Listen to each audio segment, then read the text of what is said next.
देखो, कल हमने देखा था पैकेट फ्लो, ठीक है।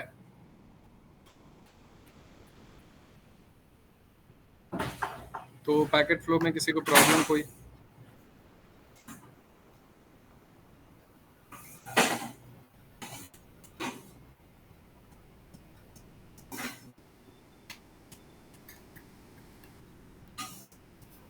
जो हमने सेम सबनेट और डिफरेंट सबनेट का पैकेट फ्लो देखा था,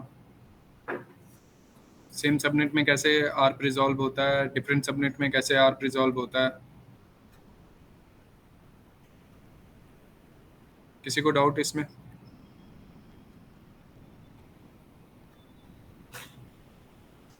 ठीक है, तो देखो, आज हमें देखना है, हम थोड़ी सी OSI बेसिक देखेंगे। तो OSI में मैं एप्लीकेशन लेयर से नहीं बता रहा, आपने ऑलरेडी पढ़ रखा होगा। हम ट्रांसपोर्ट लेयर से डिस्कस करेंगे, ठीक है।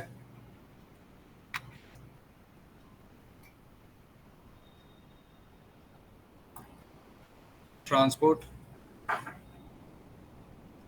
लेयर, ठीक है। OSI मॉडल में ये कौन सा लेयर है? फोर्थ लेयर है।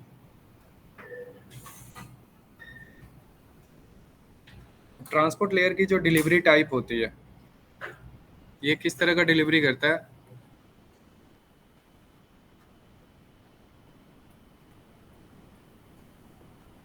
It is responsible for end to end और प्रोसेस टू प्रोसेस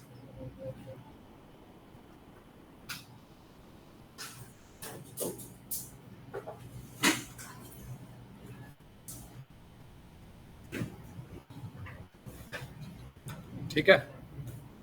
मतलब या तो एंड टू एंड हो सकता है या प्रोसेस टू प्रोसेस होगा। लास्ट फर्स्ट डे जो हमने डिस्कस किया था उसमें मैंने बताया था एंड टू एंड और प्रोसेस टू प्रोसेस क्या होता है, ठीक है। मतलब एक सेंडर मशीन है और एक रिसीवर है।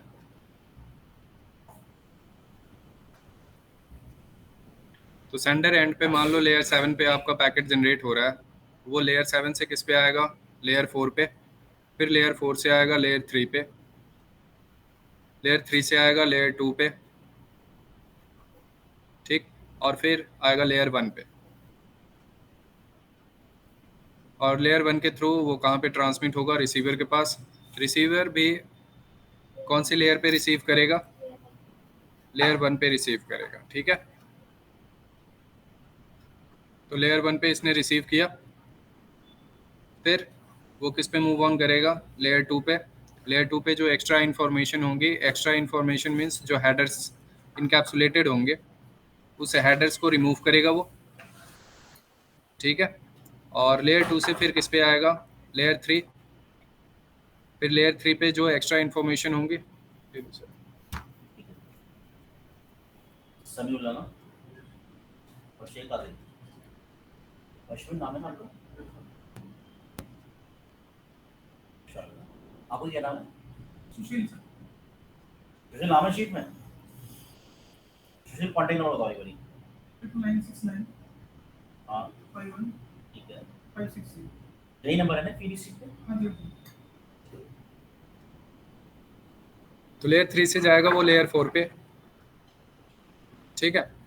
लेयर 4 पे जो एक्स्ट्रा इन्फॉर्मेशन होंगी उनको वेरीफाई करके वो रिमूव करेगा, और फिर वो किसके पास डिलीवर करेगा? लेयर 7 के पास, ठीक है। तो जिस लेयर पे वो डेटा जनरेट हुआ था, मे बी मान लो आप HTTP एक्सेस कर रहे हो या रिक्वेस्ट जनरेट कर रहे हो, तो वो लेयर 7 पे किसके पास डिलीवर हुआ? HTTP के पास, ठीक है। This is called process to process delivery of data. मतलब एक प्रोसेस से डेटा जनरेट हुआ था रिसीवर एंड पे, दूसरे प्रोसेस के पास डिलीवर हो गया, this HTTP is called process. ठीक है,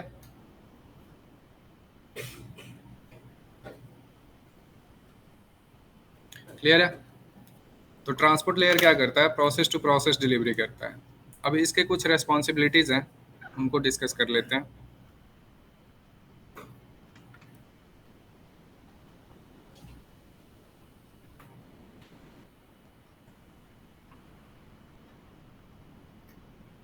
responsibilities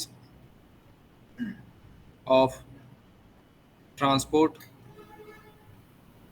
layer। ठीक है, सबसे पहली रेस्पॉन्सिबिलिटी है सेगमेंटेशन एंड रीअसेंबली।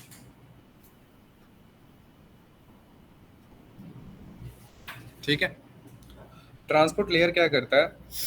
डेटा को सेगमेंट करता है और फिर रिसीवर एंड पे उसको क्या करता है? रीअसेंबल करता है। जैसे देखो, लेयर 7 पे एक बहुत बड़े साइज का डेटा है। हम मान लेते हैं 1 GB का डेटा है। ठीक है, ये एक 1 GB डेटा है। अब वो लेयर 4 पे जैसे ही आएगा तो आप डायरेक्टली इस इतने बड़े डेटा को डिलीवर नहीं कर सकते। अगर 1 GB का डेटा जनरेट हो रहा है कहाँ पे? लेयर 7 पे, तो पूरे इस 1 GB डेटा को आप डिलीवर नहीं कर सकते एक साथ, क्योंकि डिवाइस की क्या है? लिमिटेशन है। डिवाइस पे क्या होता है? MTU। हर डिवाइस का, जो भी डिवाइस फॉरवर्ड करेगा, वो चाहे राउटर हो, PC हो, स्विच हो, हर डिवाइस का क्या होता है? एक इंटरफेस का ट्रांसमिशन मीन्स मैक्सिमम कैपेसिटी होता है जितना वो ट्रांसमिट कर सकता है, जिसको हम कहते हैं MTU। तो बाय डिफ़ॉल्ट MTU होता है जो 1500 बाइट्स। तो हर इंटरफेस का 1500 बाइट्स ही डिफ़ॉल्ट MTU होता है। इससे ज़्यादा अमाउंट आप डेटा सेंड नहीं कर सकते। ये क्या है? MTU है।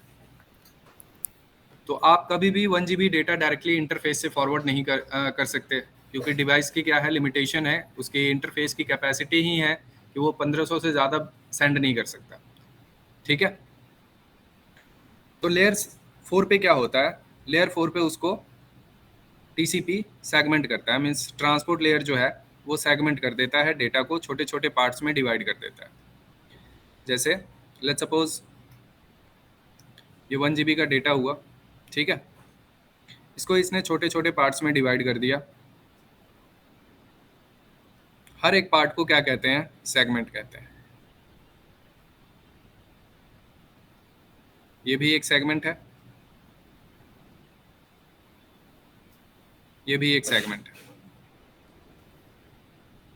ठीक है, हर एक पार्ट को क्या कहते हैं? सेगमेंट। तो सेगमेंट बेसिकली क्या होता है? Part of a data.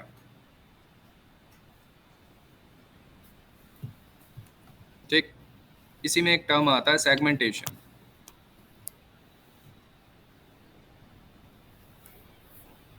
तो सेगमेंट बेसिकली, सेगमेंटेशन क्या है?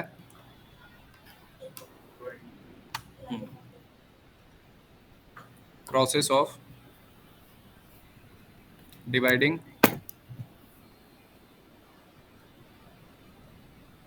large amount of data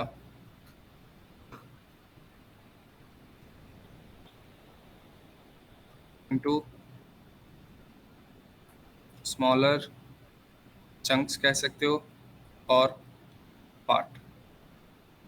ठीक है, छोटे छोटे पार्ट्स में डिवाइड करना, यही क्या होता है? सेगमेंटेशन होता है। ठीक है, अब हर एक सेगमेंट, सेंडर ने सेगमेंट बनाया और इस सेगमेंट का मैक्सिमम साइज कितना होगा? 1460 बाइट। ठीक है, जिसको हम क्या कहते हैं? MSS। MSS क्या होता है? Maximum segment size. डिफाइन कैसे करोगे आप एमएसएस को?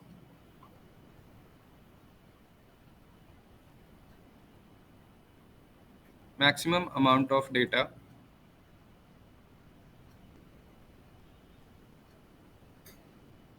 that can be encapsulated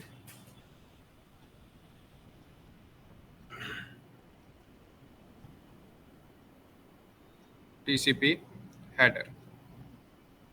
ठीक है, वो मैक्सिमम अमाउंट ऑफ डेटा जो आप TCP हेडर के साथ इनकैप्सुलेट कर सकते हो, that is called maximum segment size.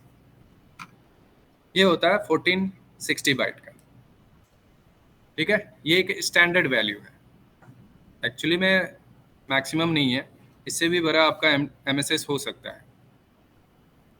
ये एक स्टैंडर्ड वैल्यू है जो सारे डिवाइस सपोर्ट करते हैं इसको। ठीक है, तो मैक्सिमम जो डेटा का साइज हो सकता है, एक्चुअली सेगमेंट साइज का मतलब क्या हुआ, ये प्योर डेटा साइज होगा, इसमें कोई भी हेडर इंक्लूडेड नहीं है। ये क्या हुआ, डेटा का साइज हुआ। ठीक है, हेडर इसमें इंक्लूडेड नहीं होगा, हेडर एडिशनल इंक्लूड होगा इसमें। ठीक है, तो जो एक सेगमेंट होगा, हर एक सेगमेंट कितने बाइट का होगा, 1460 बाइट का।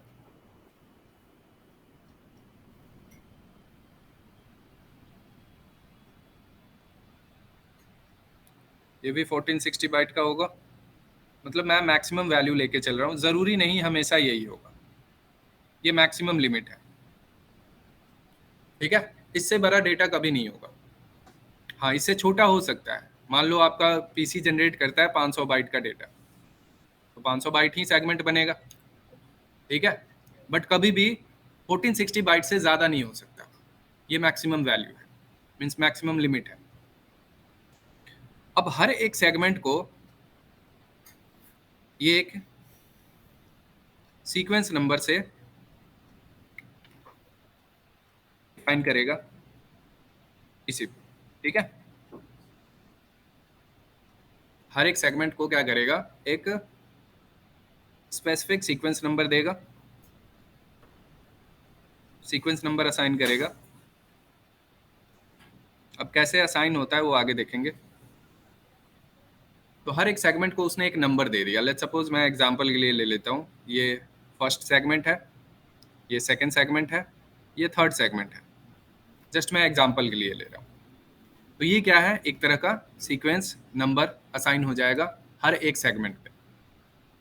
ठीक है, ताकि जब ये सेगमेंट किसके पास रिसीव हो, रिसीवर साइड पे रिसीव हो, तो रिसीवर एंड पे जब वो लेयर 4 पे रिसीव करेगा डेटा को, सेंटर ने सेगमेंट बनाया, अब इस सेगमेंट के साथ क्या इंक्लूड करेगा, टीसीपी हेडर,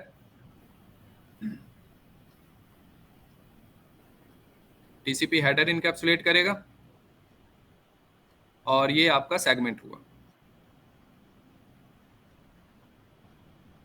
ठीक है, इसमें टीसीपी हेडर इंक्लूड करके फिर वो नेटवर्क लेयर को फॉरवर्ड करेगा, नेटवर्क लेयर अपना आईपी हेडर ऐड करेगा, फिर लेयर 2 पे इथरनेट हेडर ऐड होगा, और फिजिकल लेयर के थ्रू वो रिसीवर के पास रिसीव होगा। अब हर एक सेगमेंट इंडिविजुअली रिसीव होगा किसके पास, रिसीवर के पास। तो जब भी एक आईपी हेडर इनकैप्सुलेट हो जाता है किसी भी डेटा के साथ, वो डेटा अपने आप में इंडिपेंडेंट हो जाता है, जिसको हम डेटाग्राम कहते हैं। ठीक है, आईपी क्या है, एक डेटाग्राम सर्विस है। जब भी किसी डेटा में आईपी हेडर इंक्लूड हो जाता है, वो इंडिपेंडेंट हो जाता है, किसी भी रास्ते से जा सकता है। मान लो जैसे ये डेस्टिनेशन है, ठीक है, इस तरह कुछ टोपोलॉजी होगा, ये एक यूजर है, ये इसका गेटवे है, यूजर ने अपना ट्रैफिक गेटवे के पास सेंड किया।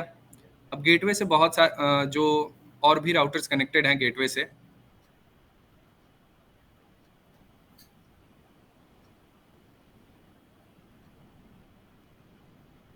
ये सर्विस प्रोवाइडर है,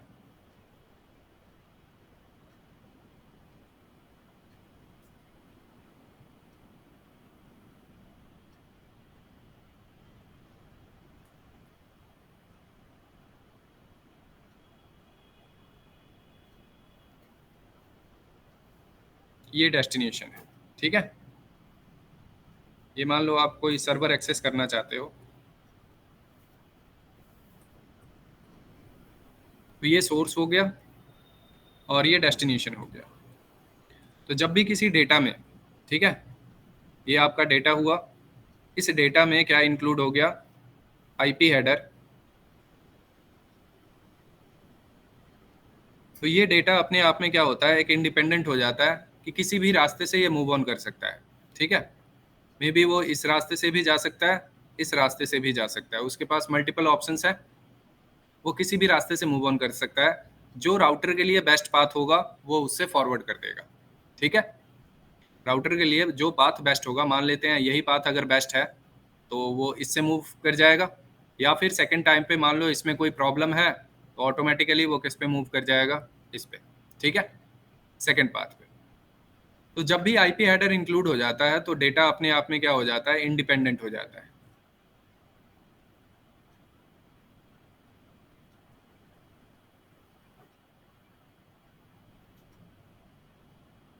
वो किसी भी रास्ते से जा सकता है, जो बेस्ट पाथ होगा वहां से वो मूव ऑन कर सकता है।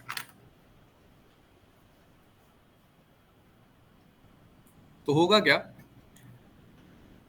कि रिसीवर एंड पे जब ये रिसीव होगा तो मे भी ऐसा हो सकता है कि जो ये नंबर, सीक्वेंस नंबर हमने दे रखा था 1 2 3, ऐसा हो सकता है, पॉसिबिलिटीज है कि पहले क्या रिसीव हो,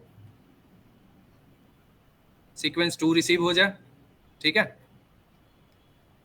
पहले 2 डेटा रिसीव हो गया, फिर मान लो सीक्वेंस 3 रिसीव हुआ और फिर सीक्वेंस 1 रिसीव हुआ, ठीक है। अब रिसीवर के पास रिसीव होगा, रिसीवर ने सभी डेटा को क्या करना है, वापस से रीअसेंबल करना है। रीअसेंबल मतलब ये अलग अलग पार्ट्स में था, ये अलग अलग पार्ट्स में था, हर सेगमेंट वाइज था, मतलब टोटल था 1460 बाइट का, ये भी 1460 बाइट का मान लेते हैं, मैक्सिमम वैल्यू ही था, ये 1460 बाइट का था। अब लेयर 4 पे जो रिसीवर है ये सारे सेगमेंट को क्या करेगा, रीअसेंबल करेगा।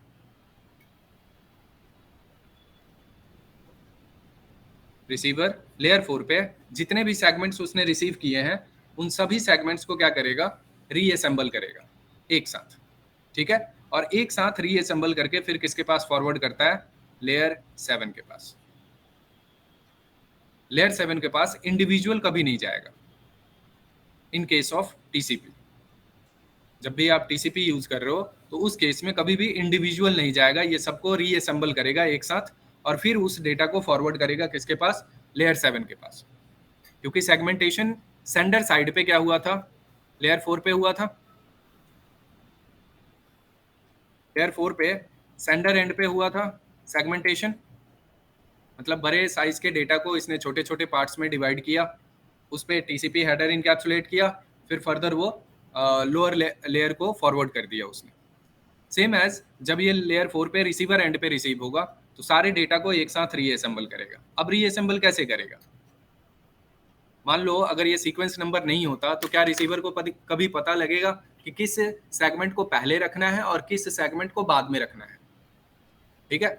जैसे आप कोई सामान ऑर्डर करते हो तो उसके साथ एक यूजर मैनुअल मिलता है, यूजर मैनुअल में वो सारी चीजें डिटेल्स लिखी होती हैं कि उसको इंस्टॉल कैसे करना है किसी पर्टिकुलर सामान को, ठीक है।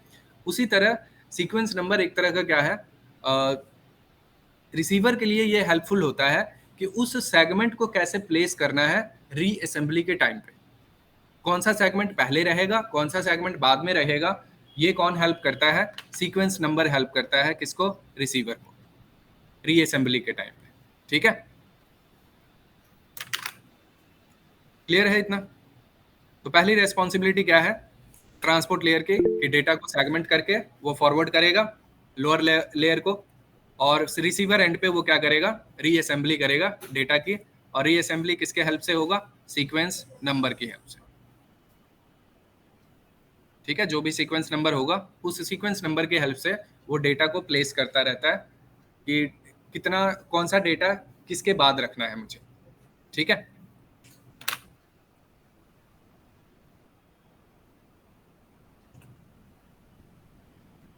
अब जो सेकंड रेस्पॉन्सिबिलिटीज है,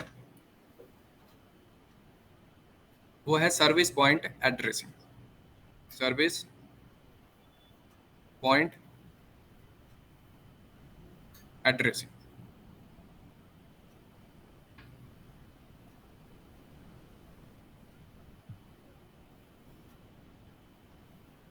to deliver data from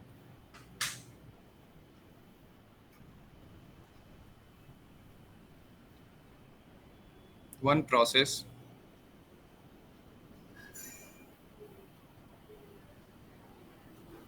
to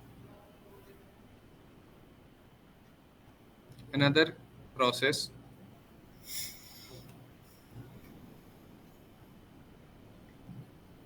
transport layer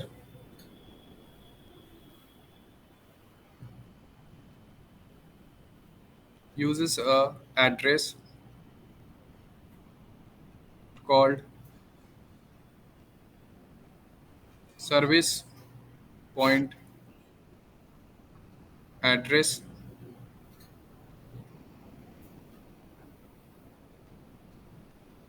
या फिर इसी को हम कहते हैं पोर्ट एड्रेस। ठीक है, सर्विस पॉइंट एड्रेस कहते हैं या फिर पोर्ट एड्रेस कहते हैं। तो डेटा को एक एंड से दूसरे एंड पे डिलीवर करने में, मीन्स रिसीवर के एंड से लेकर के सेंडर एंड से लेकर के रिसीवर एंड पे डिलीवर करने में क्या चाहिए, उसे एक एड्रेस चाहिए। ठीक है, उसी एड्रेस को क्या कहते हैं, पोर्ट एड्रेस कहते हैं। ठीक है, तो पोर्ट एड्रेस होता क्या है, व्हाट इज पोर्ट एड्रेस?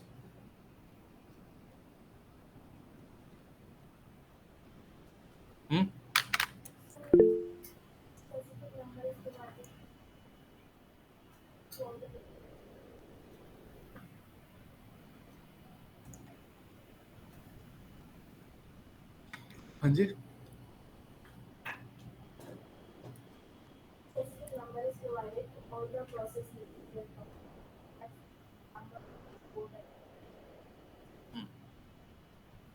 देखो सिंपली इसको आप ऐसे डिफाइन कर सकते हो, it is an identity of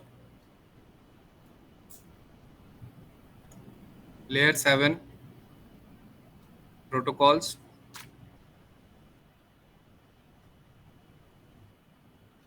और सर्विसेज कहते हो आप इसे। It is an identity of layer 7 protocols और सर्विसेज एट लेयर 4। ठीक है, मतलब लेयर 7 की सर्विसेज या प्रोटोकॉल्स को आइडेंटिफाई करने के लिए और उनकी एक आइडेंटिटी होती है लेयर 4 पे, उसको हम कहते हैं पोर्ट एड्रेस। ठीक है, अब पोर्ट एड्रेस को 3 कैटेगरीज में डिवाइड किया गया है। ठीक है, सबसे पहला होता है वेल नोन पोर्ट। ठीक है, वेल नोन पोर्ट एड्रेस या पोर्ट नंबर कह लो। तो पोर्ट एड्रेस जो होता है वो टोटल आपका 16 बिट का होता है।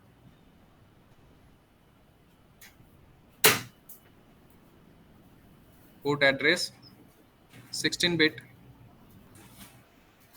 का होता है। तो 16 बिट का मतलब क्या हुआ, 2 to the power 16 करोगे आप 65,536 होगा। ठीक है, रेंज के अकॉर्डिंग 1 to या 0 हेलो 0 to 65,535 तक। ठीक है, ये होता है रेंज। तो वेल नोन पोर्ट जो होते हैं उनका रेंज होता है 0 to 1023। ये रेंज होता है वेल नोन पोर्ट्स का। Pre defined for layer 7 protocols या सर्विसेज कहते हैं। ठीक है, सेकंड जो कैटेगरी है वो है रजिस्टर्ड पोर्ट नंबर्स कहते हैं उनको, रजिस्टर्ड पोर्ट एड्रेस या नंबर्स, इनकी रेंज होती है 10242 49151। ठीक है, इट इज असाइंड बाय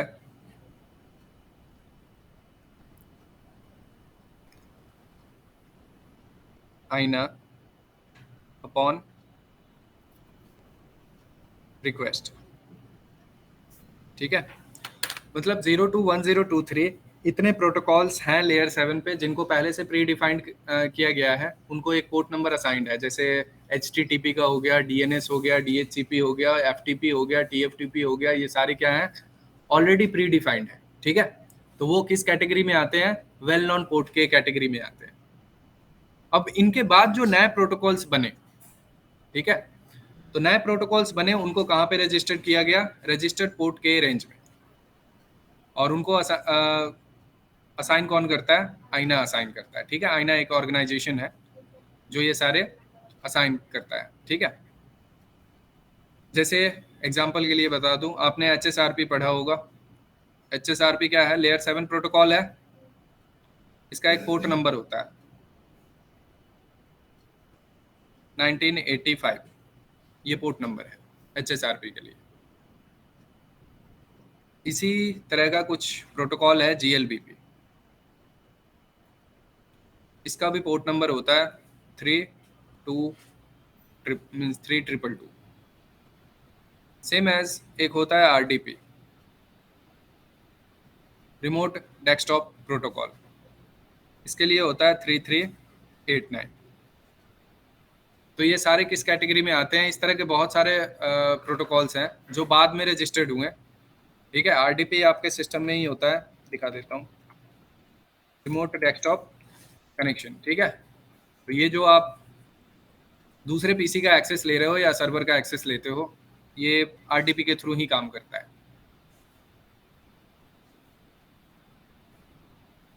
तो ये भी लेयर 7 प्रोटोकॉल है, तो इसके लिए पोर्ट नंबर वो यूज करता है इस रेंज से, रजिस्टर्ड पोर्ट नंबर के रेंज से।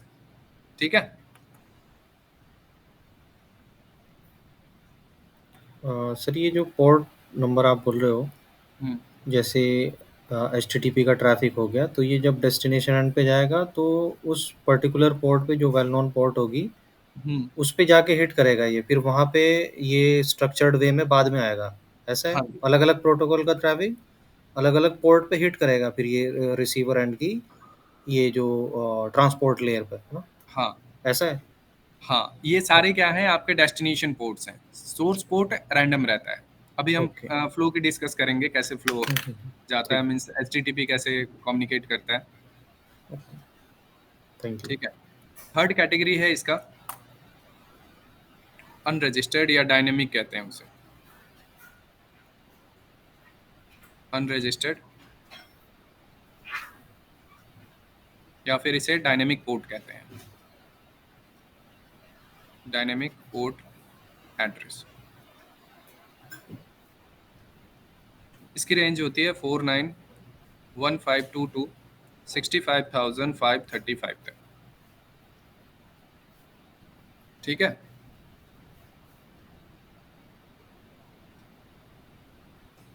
it is used by end machine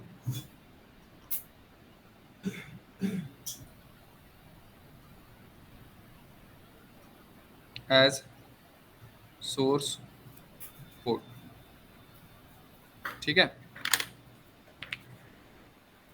तो जो भी अनरजिस्टर्ड या डायनेमिक पोर्ट होते हैं वो एंड मशीन यूज करता है। तो होता क्या है कि जैसे मान लो HTTP कम्युनिकेशन आप कर रहे हो, ठीक है, दो मशीन है, ये एक सोर्स है और ये एक डेस्टिनेशन है।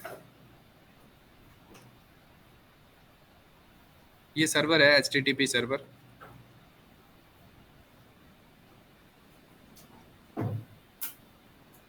और ये कोई यूजर है।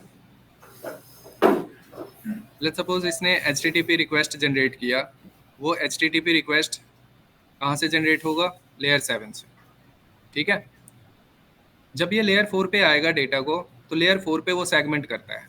ठीक है। तो यहाँ पे दो एड्रेसेस इंक्लूड होंगे, एक सोर्स एड्रेस होगा, सोर्स पोर्ट, और एक डेस्टिनेशन पोर्ट होगा। तो HTTP के लिए पोर्ट नंबर पहले से प्री डिफाइंड है। पोर्ट नंबर क्या होता है? 80। HTTP के लिए पोर्ट नंबर क्या होता है? 80। अब जो मशीन सोर्स पोर्ट जनरेट करता है वो रैंडम होगा। रैंडम कहाँ से होगा? जो अनरजिस्टर्ड या डायनेमिक पोर्ट एड्रेस है, इस रेंज से कोई भी एक एड्रेस डायनेमिकली जनरेट हो जाएगा, रैंडम। ठीक है। और ड्यूरिंग द कनेक्शन ये सेम रहेगा, कभी चेंज नहीं होगा, क्योंकि सबसे पहले क्या बनाएगा? थ्रू HTTP वो किसके थ्रू जाएगा? TCP के थ्रू जाएगा। HTTP लेयर 4 पे किसको यूज करेगा? TCP को यूज करेगा। तो TCP में पहले क्या होता है? कनेक्शन इस्टेब्लिश होता है, फिर डेटा फॉरवर्ड होता है। बिना कनेक्शन इस्टेब्लिश हुए डेटा फॉरवर्ड नहीं होगा। तो पहले कनेक्शन इस्टेब्लिश करेगा। तो कनेक्शन इस्टेब्लिशमेंट के टाइम पे एक रैंडम पोर्ट नंबर जनरेट होता है। तो रैंडम पोर्ट नंबर कोई भी हो सकता है इस रेंज से। ये 49152 जो है, इस रेंज से कोई भी हो सकता है। तो मैं यहाँ पे लिख देता हूँ रैंडम। अब ये रैंडम इस रेंज से होगा, 49152 टू 65,535 है, इस रेंज से कोई भी होगा। एक नोट लिख लेना, ये जो रेंज है ये रेंज फॉलो करता है आपका लिनक्स और Mac operating system. Windows operating system ये रजिस्टर्ड वाले रेंज को भी क्या समझता है? डायनेमिक समझता है। विंडोज के केस में जो ये सोर्स पोर्ट जनरेट करेगा वो 10242 65,535 के रेंज को वो डायनेमिक समझता है।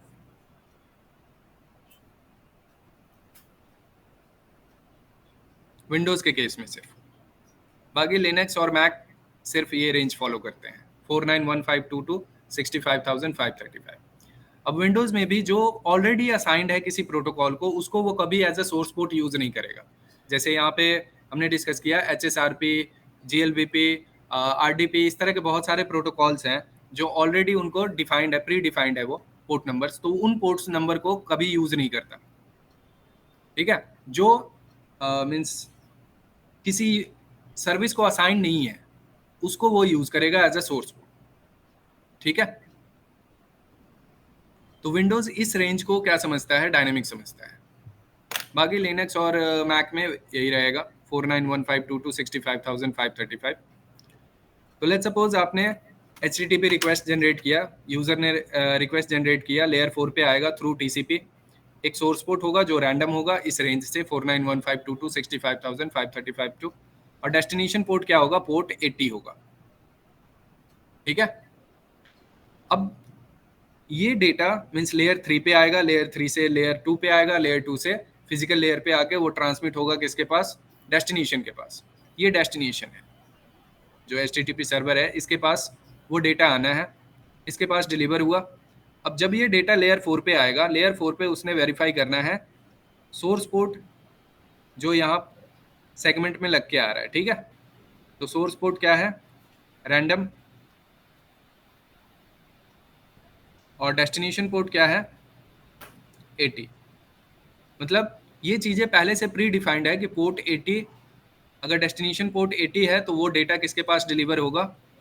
HTTP के पास। ठीक है। तो जिस सर्विस से वो डेटा जनरेट हुआ था, डिलीवर भी उसी सर्विस के पास होगा। सेम एज अगर मान लो DNS का रिक्वेस्ट रहता है, यूजर ने क्या जनरेट किया होता? DNS क्वेरी जनरेट किया होता। तो DNS के लिए पोर्ट नंबर क्या होता? 53। ठीक है। तो यहाँ पे डेस्टिनेशन पोर्ट क्या होता? 80 की जगह पे 53। ठीक है। अब इसके पास आएगा डेटा, तो उसमें भी डेस्टिनेशन पोर्ट क्या रहेगा? 53। तो ये बात सर्वर को बहुत अच्छे से पता है कि 53 है डेस्टिनेशन पोर्ट, तो किसके पास डिलीवर करना है? DNS के पास। ये चीज़ें पहले से प्री डिफाइंड है। ठीक। अब जनरली क्या करते हैं, कभी भी डायरेक्टली पोर्ट 53 सामने वाले पे ओपन नहीं होता फॉर सिक्योरिटी रीजन। हम इस पोर्ट नंबर को भी चेंज कर देते हैं, ट्रांसलेट कर देते हैं। एक्चुअल सर्वर पे 53 ही ओपन होगा, लेकिन हम जो रिक्वेस्ट करते हैं वो पोर्ट 53 पे नहीं जाता। किसी और पे जाएगा। अब जिस डेस्टिनेशन पे जाएगा वहाँ पे उसने मैपिंग बना रखा होगा कि कोई भी, जैसे मान लो एक रैंडम पोर्ट नंबर लेकर आ रहा है डायनेमिक रेंज से ही, जैसे मैंने लिखा 50,000, ठीक है। ये एक port number, destination port number लग के जा रहा है मशीन से। अब ये पोर्ट नंबर जब सर्वर पे जाएगा तो ये ट्रांसलेट हो जाएगा 50,000 किस में, 53 में ट्रांसलेट हो जाएगा, जो नेट का कंसेप्ट हम यूज करते हैं। तो वहां पे हम पोर्ट नंबर को भी ट्रांसलेट करा सकते हैं, ठीक है। तो ये आगे की चीजें हैं। तो फॉर सिक्योरिटी रीजन डायरेक्ट ऐसा कभी नहीं रखते हैं कि पोर्ट 53 पे, अगर ऐसा होगा तो सारे जो अटैकर है वो डायरेक्ट उसी पोर्ट पे हिट करके सर्वर को बिजी कर सकते हैं, ठीक है। तो दूसरा कोई बंदा सर्वर एक्सेस कर ही नहीं पाएगा अगर सर्वर बिजी हो जाएगा, क्योंकि सर्वर पे भी लिमिटेशन होता है कि एक टाइम पे वो कितना ट्रैफिक हैंडल कर सकता है।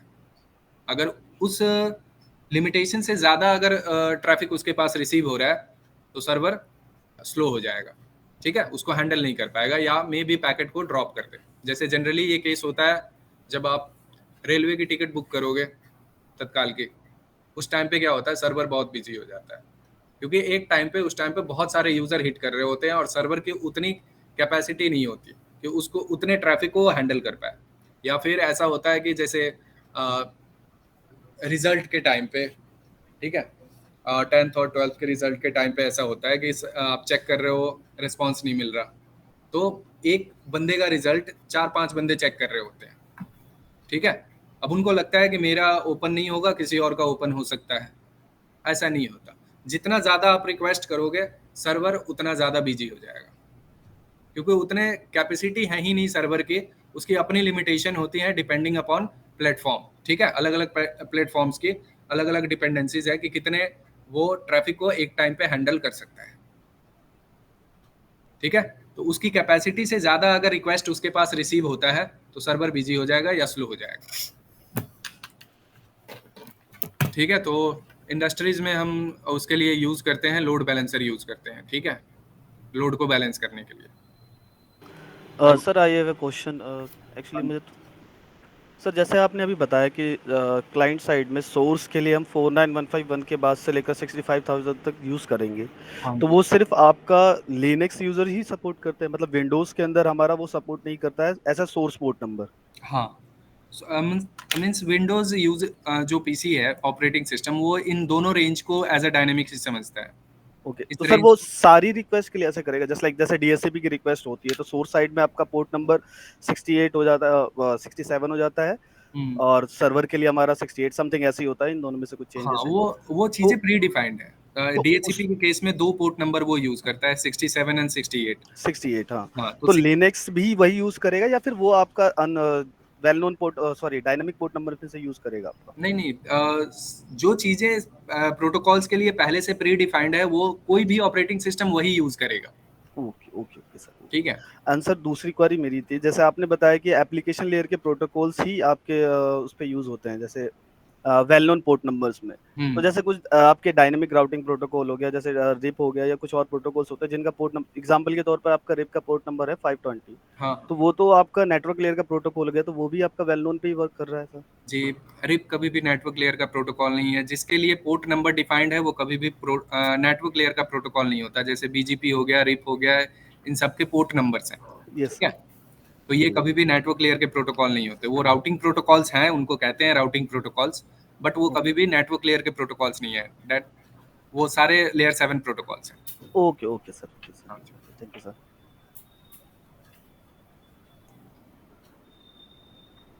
ठीक है, तो ये 3 रेंजेस हैं पोर्ट नंबर्स के जो मशीन यूज करता है as a source port.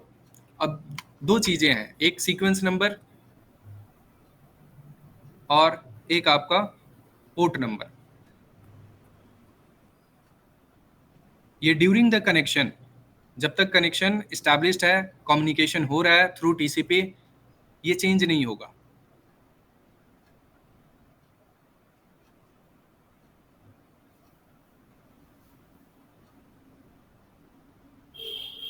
Sequence number उसी सीरीज में यूज होगा और पोर्ट नंबर जो सोर्स पोर्ट इसने रैंडम जनरेट किया है वो सोर्स पोर्ट फिक्स रहेगा, हमेशा उसी सोर्स पोर्ट से कम्युनिकेशन होगा।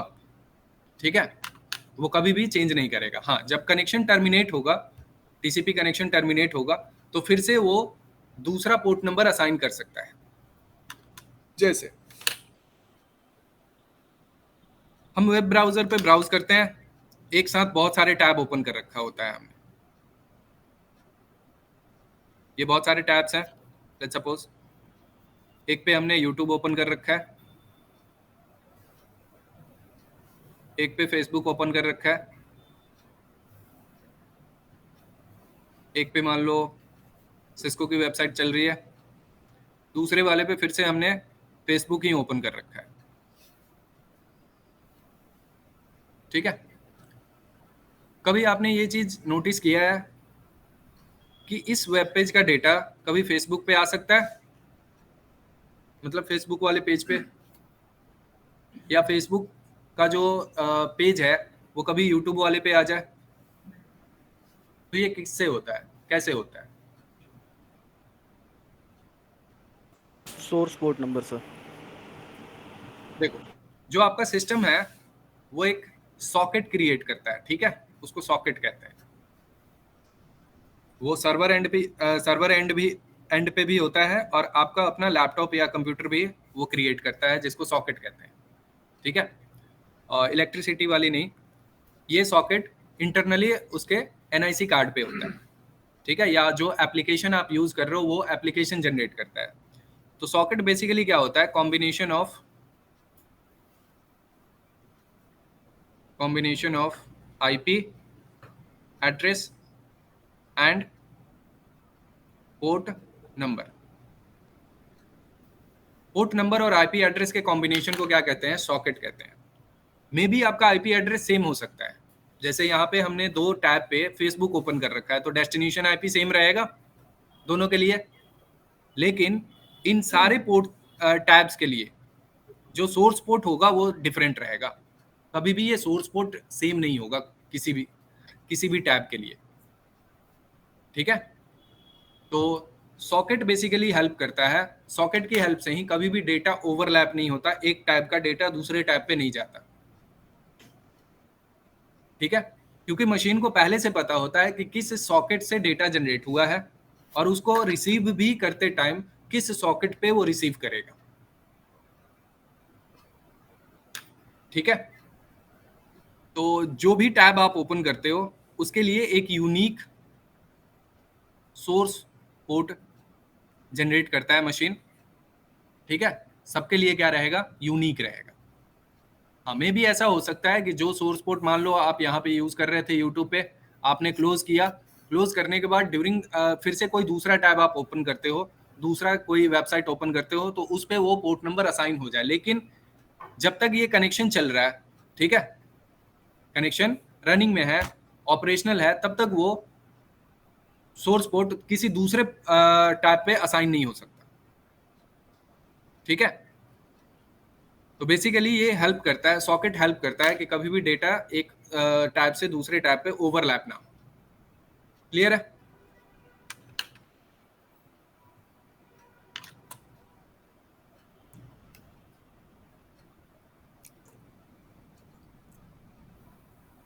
थर्ड जो रेस्पॉन्सिबिलिटीज है ट्रांसपोर्ट लेयर की, वो है connection control. Connection control.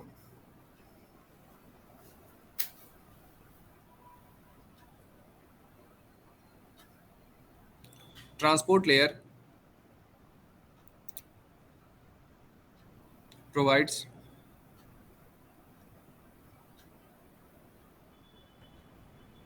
two types of services.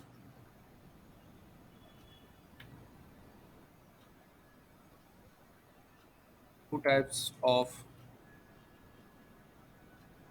connections. ठीक है, या सर्विसेज भी कह सकते हो।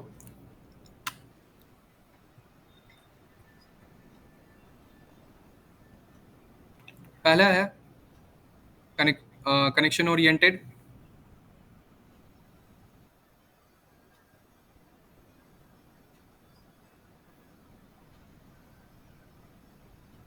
ठीक है। सेकंड है कनेक्शन लेस।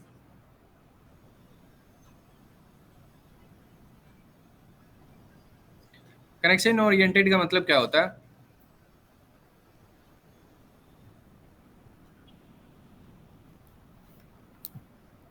whenever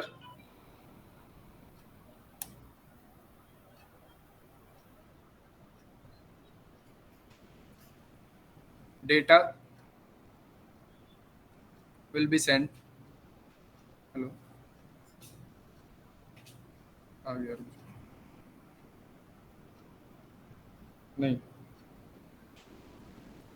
बस 5 मिनट।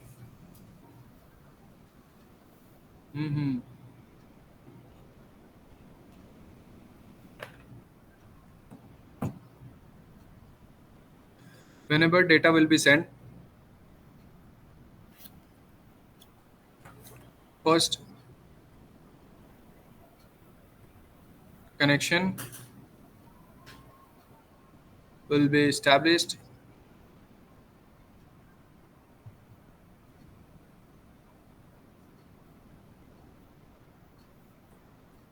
after establishing connection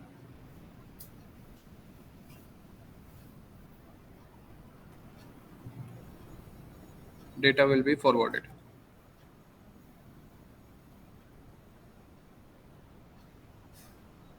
ठीक है। तो जो आपका टीसीपी प्रोटोकॉल होता है वो क्या है? Connection oriented.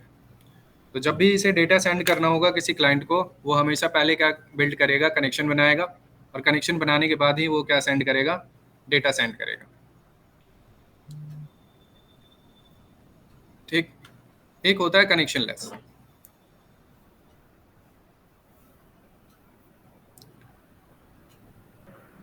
No connection will be established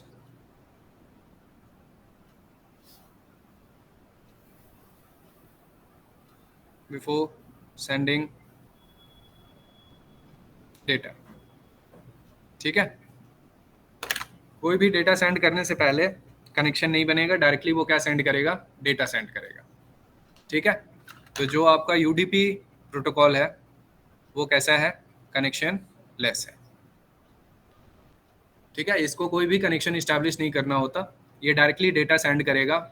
और यूडीपी के केस में कभी भी एक्नॉलेजमेंट रिसीव नहीं होता, डायरेक्टली वो डेटा सेंड करेगा। अब रिसीवर की रिस्पॉन्सिबिलिटी बनती है वो डेटा रिसीव करे या डिस्कार्ड कर दे। ठीक है। कोई प्रॉब्लम यहाँ तक? सेम कुछ फंक्शनैलिटी होती है, और जैसे हो गया, और रिस्पॉन्सिबिलिटीज है एरर कंट्रोल,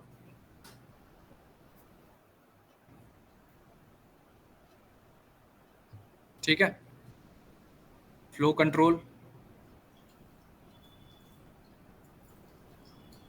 ठीक है। तो एरर कंट्रोल ट्रांसपोर्ट लेयर कैसे अचीव करता है? Through retransmission.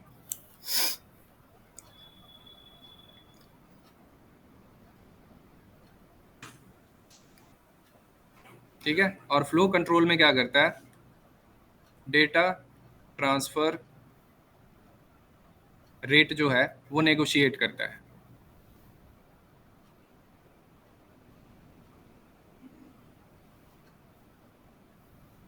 ठीक है। जब भी डेटा सेंड होगा तो डेटा ट्रांसफर रेट नेगोशिएट होगा, जैसे विंडो साइज जिसको हम कहते हैं। तो विंडो साइज बेसिकली क्या होता है? रिसीविंग बफर होता है कि एक क्लाइंट अपना विंडो साइज सर्वर को बता रहा होता है और सर्वर अपना विंडो साइज क्लाइंट को बता रहा होता है। मतलब एक दूसरे एंड पे क्या होता है? दोनों अपना अपना रिसीविंग बफर शेयर कर रहे होते हैं, एक दूसरे को अपनी कैपेसिटी बता रहे होते हैं कि मैं एक टाइम पे कितना अनएक्नॉलेज्ड डेटा रिसीव कर सकता हूं, क्लाइंट बता रहा होता है। और सर्वर भी अपने एंड से बता रहा होता है क्लाइंट को कि मैं एक टाइम पे कितना अनएक्नॉलेज्ड डेटा रिसीव कर सकता हूं एक बार में। ठीक है। तो दोनों मशीन क्या एक्सचेंज करते हैं ड्यूरिंग द कनेक्शन? जब कनेक्शन इस्टेब्लिश होता है तो ये आपस में एक्सचेंज करते हैं विंडो। ठीक है। विंडो क्या होता है? एक तरह का बफर मेमोरी होता है। क्लियर है? और थोड़ा मुझे जाना है कहीं, ठीक है, तो आज के लिए इतना रहने देते हैं, मंडे को कंटिन्यू करेंगे आगे। देखो 3 चीजें हैं विंडो के केस में, window size, windowing and window scaling, ये तीनों अलग अलग चीज है, ठीक है, एक नहीं है। विंडो साइज अलग होता है, विंडो स्केलिंग अलग चीज है, और विंडोइंग अलग चीज है, ये तीनों अलग अलग कंसेप्ट हैं, ठीक है। हाँ, विंडो साइज जो हुआ वो आपका बफर मेमोरी हुआ, ठीक है।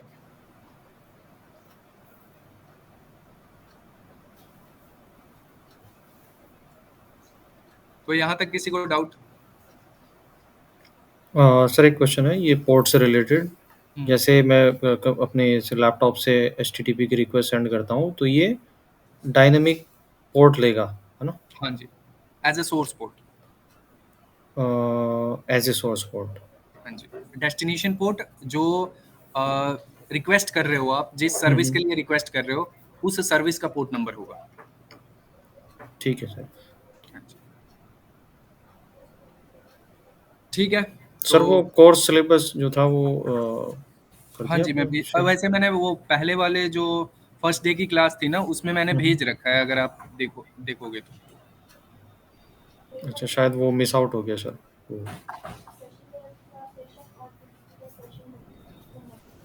नहीं मिला? अच्छा, फाइंड करना, कल एक्सप्लेन कर दूंगा, मीन्स मंडे को, ठीक है। चलो ठीक है, गुड नाइट। ठीक सर, एक बार फिर से फॉरवर्ड कर दोगे आप उसको? डे 1 वाली? नहीं नहीं, डे ये जो सिलेबस था उसको। डे 1 वाले PNG फाइल में ही मैंने सिलेबस डिस्कस करा था, उसमें देखना आप, फर्स्ट स्टार्टिंग में ही जो राउटिंग के पोर्शन होंगे और स्विचिंग के पोर्शन होंगे उसमें लिखे हुए हैं। ऐसे नहीं ऐसा होगा कोई PDF फाइल या सीक्वेंस में ऐसा कुछ नहीं होगा? है कुछ एक्सेल फाइल है, मैं आपको सेंड कर दूंगा, ठीक है। ठीक है सर। ओके जी,